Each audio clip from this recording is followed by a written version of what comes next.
Orissa train दुर्घटना पे जो रेलवे बोर्ड है वो यहाँ पे एक्सप्लेनेशन देके यहाँ पे बताई है कि कैसे ये जो हादसा है वो हुआ है और कैसे तीन ट्रेन एक साथ यहाँ पे टकरा गई। क्या ऐसा हुआ था उस समय जिसके वजह से तीनों ट्रेन टकराई थी। जो रेलवे बोर्ड की अधिकारी है जया सिन्हा, उनका यहाँ पे कहना है कि जो कोरोमंडल एक्सप्रेस है और हावड़ा बेंगलुरु एक्सप्रेस है वो दो मेन एक्सप्रेस ट्रेन थी जिनके वजह से इतना बड़ा यहाँ पे पॉल्यूशन हुआ।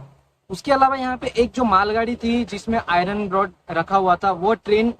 भी मतलब वहां पे लगा हुआ था जो लूप लाइन होता है। उसके बाद अगर मैं आपको बताऊं लूप लाइन, तो लूप लाइन यहाँ पे जो मेन लाइन होता है उसके तो बगल का जो लूप लाइन होता है जहाँ पे ट्रेन को रोका जाता है कभी भी सिग्नल नहीं मिले उसके लिए, और तो जो मेन लाइन होता है उस तो मेन लाइन पे ट्रेन चलती है। तो जो मालगाड़ी थी उसको लूप लाइन पे रोक दिया गया था और जो लाइन था दो मेन लाइन उसको क्लियर रखा गया था, एक कोरोमंडल एक्सप्रेस के लिए और दूसरा जो हावड़ा बेंगलुरु एक्सप्रेस है उसके लिए। लेकिन जैसे ही ट्रेन यहाँ पे निकली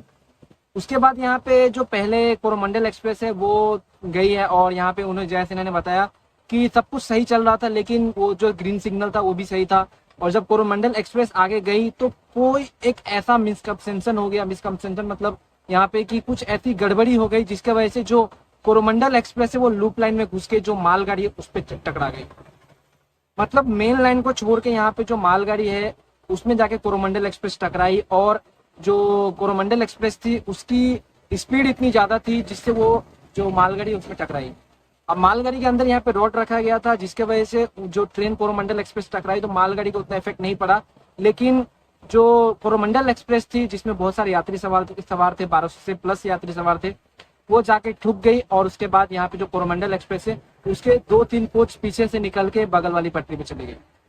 अब यहाँ पे उसी समय जो बेंगलुरु हावड़ा एक्सप्रेस थी उसको गुजरना था और बेंगलुरु हावड़ा एक्सप्रेस यहाँ पे तभी थोड़ी देर बाद आई और उसका भी एक सिग्नल जो था वो ग्रीन दे दिया था और यहाँ पे जो रेलवे अधिकारी थे उसकी गलती की वजह से यहाँ पे ग्रीन सिग्नल था या फिर क्या था ये इन्वेस्टिगेशन अभी चल रहा है।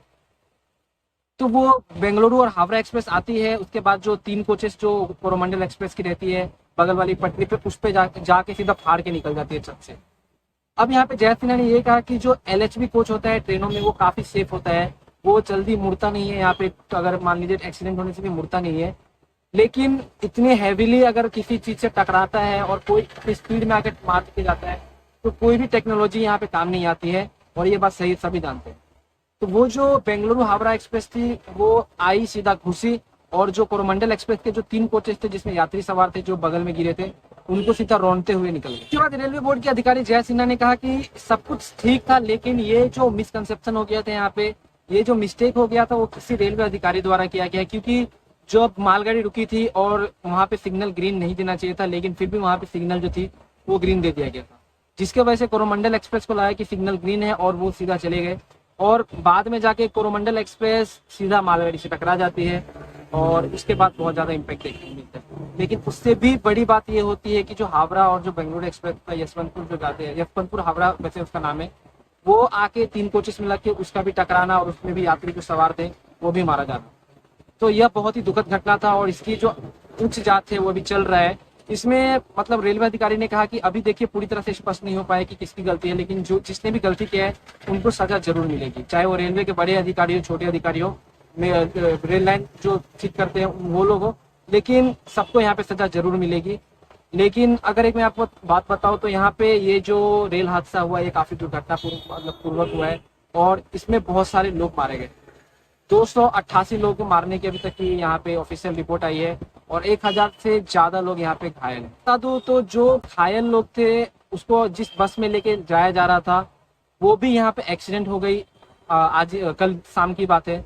तो उसके बाद जो लोग घायल थे उसको उस बस में से उतारा गया, उसके बाद उसको वहाँ पे जो नियरेस्ट हॉस्पिटल है वहाँ भी ले जाया गया।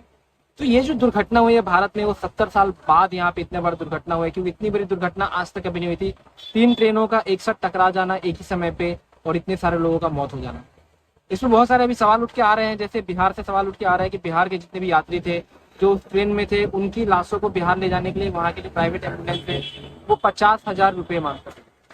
अब इसमें सरकार ने यहाँ पे कहा था कि जितना पॉसिबल होता है लोगों के हेल्प करना हम लोग करेंगे, मतलब हम लोग पूरी तरह से तैयार है, लोगों को अगर पैसों की जरूरत है तो पैसे देंगे और जो भी मदद चाहिए वो मदद। हालांकि रेलवे मिनिस्टर ने यहाँ पे कह दिया है कि इसकी उच्च से उच्च जांच की जा रही है और अभी फिलहाल उनका स्टेटमेंट देना सही नहीं रहेगा, लेकिन जब ये जांच हो जाएगी और जो मतलब मुजरिम है वो पकड़ा जाएगा, उसको बहुत ही भयंकर सजा मिलेगा। और जो रेल लाइन जितनी दूर की खराब हुई है उस एरिया में, जहाँ पे उड़ीसा के जो एरिया में ये हुआ है, वो रेल लाइन बुधवार तक बना के ठीक कर दिया जाएगा, जिसके वजह से यहाँ पे बाकी जो 80 ट्रेन अफेक्टेड हुई है वो अभी मतलब फिर से वापस से चलना शुरू होगा। तो इसके बारे में आप लोग का क्या कहना है, जो रेलवे अधिकारी ने यहाँ पे कहा कि कैसे ये हुआ, और आप लोग इसके बारे में बता सकते हो कमेंट सेक्शन में। लेकिन ये जो दुर्घटना थी बहुत ही दुर्भाग्यपूर्ण हुआ और इसके लिए हम सबको बहुत ज़्यादा दुख है।